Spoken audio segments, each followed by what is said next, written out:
네, 여러분 안녕하세요. 가을바람입니다. 오늘은 1월 FOMC 정리 및 미 증시 전망 예상에 대해서 얘기를 해보도록 하겠습니다. 미 증시 전망 같은 경우는 제가 정말 좋아하는 투자자 중 한 명인 월가 최고의 투자 전략가로 불리우는 캔 피셔의 예상을 좀 가져와 봤습니다.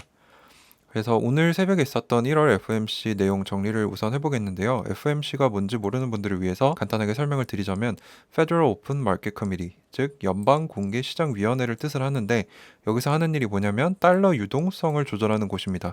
즉 채권을 사고 팔아서 시중에 돌아다니는 달러의 양을 조절하는 곳이죠. 그래서 1년에 8번 보통 6주 간격으로 회의를 가져서 기준금리는 몇 프로로 할지, 시중에 돈을 얼마나 풀 것인지에 대해서 결정을 합니다. 그래서 오늘 새벽에 한 것은 FOMC의 성명서, 스테이트먼트 발표와 금리 결정, 그리고 기자회견을 가졌습니다. 결정된 사안을 먼저 보시면 현재 금리 수준인 0에서 0.25%의 금리를 동결을 했습니다. 하지만 현재 높은 인플레이션의 장기화 위험을 인식을 했기 때문에 조만간 기준금리 인상을 할 것이다 라고 얘기를 했고요. 그래서 인플레이션은 현재 목표인 2%를 훨씬 상회하고 있으나 노동시장은 이제 목표인 4% 이미 달성을 해서 1월 실업률은 3.9%입니다. 그래서 양적 긴축 얘기도 나왔는데 경제와 금융 상황 등을 고려해서 세부 사항을 조정할 준비가 되어 있다. 즉 아직 정해진 건 없지만 예측 가능한 방식으로 할 거다라고 얘기를 했습니다. 그래서 3월 금리 인상을 염두에 두고 있는데 얼마나 할지는 얘기를 안 해줬고요. 그래서 연준의 현재 대차 대조표가 필요한 것보다 훨씬 크기 때문에 양적 긴축을, 즉 채권을 팔아서 달러를 흡수하는 거죠. 그래서 이걸 생각보다 예전에 리먼 브라더스 때보다 더 빠르게 할 수도 있다라고 얘기를 했고요. 공급망 문제 해결이 예상보다 오래 걸리겠지만 결국에는 안정될 것이다 라고 얘기를 했고, 테이퍼링은 계획대로 3월에 종료될 것이다 라고 얘기를 해줘서 특별히 뭐 예상된 거 외에 나온 사항들은 없지만 이제 파월 의장이 변동성을 여전히 냅둠으로써 뭔가 이래서 시장이 안심을 하지 못하고 혼조세로 마감하게 됐습니다. 그래서 앞으로 몇 번의 금리 인상을 할지 또는 프런트 로딩이라고 해가지고 초기에 금리를 확 올리는 걸 말을 하는데 이것에 대해서는 아직 안 정했다라는 입장을 밝혔고요. 하지만 2015년부터 2018년을 언급하면서 그때는 점진적으로 금리 인상을 했지만 이때는 인플레이션도 없었고 현재 경제와 노동시장이 그때보다 견고하기 때문에 더 빠르고 더 강한 금리 인상을 암시했습니다. 그래서 나온 것들 보면 현재는 동결, 하지만 3월에 테이퍼링 종료되고 바로 금리 인상될 것이고 얼마나 인상할지 알 수는 없지만 CME의 페드와치에 의하면 3월에 0.25%를 인상시키고 5월, 6월까지 총 3번의 금리 인상 확률이 더 올라갔다. 63%까지. 그래서 올해 안에 총 4번에서 7번의 금리 인상을 하지 않을까라고 시장은 예측을 하고 있고요. 양적 긴축은 이제 5월 달에 FOMC쯤에 개시할 것으로 예상이 되고 있습니다. 그래서 우리의 궁극적인 관심은 실물 시장과 물가의 안정 그리고 완전 고용이다라고 얘기를 하면서 금리 인상이 필요함을 역설을 해줬습니다. 그래서 여기 보시면은 파월 의장의 주요 발언은 현재 상황은 2015년 때와 매우 다르다. 노동시장은 이미 강하고 성장이 있다. 그래서 노동시장을 위협하지 않고 금리를 올릴 수 있기 때문에 빠르고 강하게 올리겠다라는 뜻을 밝혔고요. 궁극적인 관심은 실물 경제이다. 자산 가격은 다소 상승한 상태이다. 그래서 미국 물가 상승률 같은 경우는 목표인 2%, 연 2%를 훨씬 넘어서 현재 7%까지 올라와 있는 상태고요. 실업률 같은 경우는 완전 고용인 4% 목표로 했는데 이미 달성을 해서 3.9%까지 내려와 있는 상태입니다. 그래서 FOMC에 대한 평가를 좀 내려보자면 시장이 원했던 변동성 해소를 위한 이런 파월의 한마디를 기대를 했는데 이것이 없었다. 그래서 주요 지수가 1% 내외로 혼조세로 마무리가 됐습니다.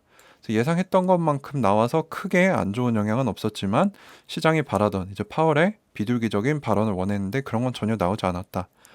그래서 또 어떤 평가를 받고 있냐면 테슬라, 인텔, 마이크로소프트, IBM 등 빅테크들은 이미 어닝 서프라이즈를 나타내고 있습니다. 하지만 이것만으로는 주가를 견인하기 어려워진 상황에 놓이게 됐습니다. 그래서 이제는 어닝 서프라이즈, 매출이나 EPS가 예상보다 잘 나와야 되고 이거 플러스 좋은 전망, 앞으로도 실적이 좋을 것이다라는 가이던스가 나와 주어야만 주가를 유지하고 상승할 이 여력이 생긴다라는 평가를 받고 있습니다. 그래서 좀 더 살펴보자면 바이든 정부는 이미 인플레이션, 높은 인플레이션으로 인해서 지지율이 43%까지 떨어진 상태이고요. 곧 11월에 있을 중간 선거, 여기서 이제 미국의 주요 요직들이 많이 바뀝니다. 그래서 이것을 위해서 인플레이션을 먼저 우선적으로 잡겠다라고 바이든이 얘기를 했고 아마 이게 연준 쪽에도 영향이 있었겠죠. 근데 인플레이션을 과연 잡는다고 민심이 돌아올 것인가? 라는 질문이 든다는 거죠. 인플레를 잡기 위해서 금리를 올리고 양적 긴축을 빠르게 하면 증시가 하락할 거고, 그럼 국민들의 자산 자체가 감소하게 되면 반감을 사게 될 거고, 소비 심리, 경제 성장률, 기업 실적 모두 안 좋아질 것인데 고용 둔화까지 온다면 악순환이 된다는 겁니다. 그리고 이것을 이미 이 두 분은 알고 계시겠죠. 그래서 이분들이 어떤 선택을 할 것인가, 앞으로 어떻게 펼쳐질 것인가에 대해서는 시장의 전망치만 나왔지 어떻게 결정된 것이 있다라는 얘기는 지금 우리가 기대한 만큼 나오지 않았기 때문에 아마 이 두 분 다 시장의 눈치 그리고 미국 국민들의 눈치를 보면서 정책을 할 거기 때문에 저는 아마도 극단적인 정책이 나오기는 쉽지 않을 거라고 생각해요. 그래서 제가 진짜 좋아하는 투자자 중에 한 명인 월스트리트의 캠 피셔, 이제 운용 자산이 240조 원 규모의 피셔 인베스트먼트의 회장인 캠 피셔 회장님의 얘기를 한번 들어보겠습니다. 네, 캠 피셔 회장 같은 경우는 아버지가 필립 피셔라는 월가에서 일했던 사람인데, 이분이 이제 가치 투자의 개념을 정립을 하면서 워렌 버핏이 직접 찾아와서 스승으로 삼아달라라고 했던 사람이라고 합니다. 그래서 그분도 훌륭하시고 이제 캠 피셔 회장뿐만 아니라 아들도 월스트리트에서 이제 펀드 매니저를 하고 있는데, 이렇게 3대째 유명한 좋은 수익을 내면서 월가에 족적을 남긴 건 피셔 가문이 유일하다고 합니다. 그만큼 공신력과 실력을 갖춘 가문의 사람이라는 거죠. 그래서 이분은 뭐라고 했느냐? 인플레이션은 이미 너무나 많이 거론돼서 더 이상 겁먹을 필요가 없다. 위험보다는 앞으로 기회가 많을 것이다 라는 전망을 내놨습니다. 그래서 시장 하락, 기준금리 인상, 양적 긴축 등은 이미 예고된 것이라 선반영이 되어 있다. 그래서 연준의 스탠스보다는 미국 중간 선거에 주목을 하라라는 새로운 퍼스펙티브를 제안을 해줍니다. 그래서 아마도 이분의 생각으로는 공화당의 우세로 조 바이든 대통령의 과격한 경기 부양책에 제동이 걸려서 인플레이션이 더 쉽게 잡힐 수도 있다. 그래서 시장에 큰 호재가 될 것이다 라고 예측을 했습니다. 물론 이 예측이 맞을지 안 맞을지는 알 수 없지만 이제 월가의 거인의 어깨에 타서 본다면 좀 더 좋은 인사이트를 얻을 수 있겠죠. 그래서 또 뭐라고 하셨냐면은 인플레이션은 그다지 걱정할 변수가 아니다.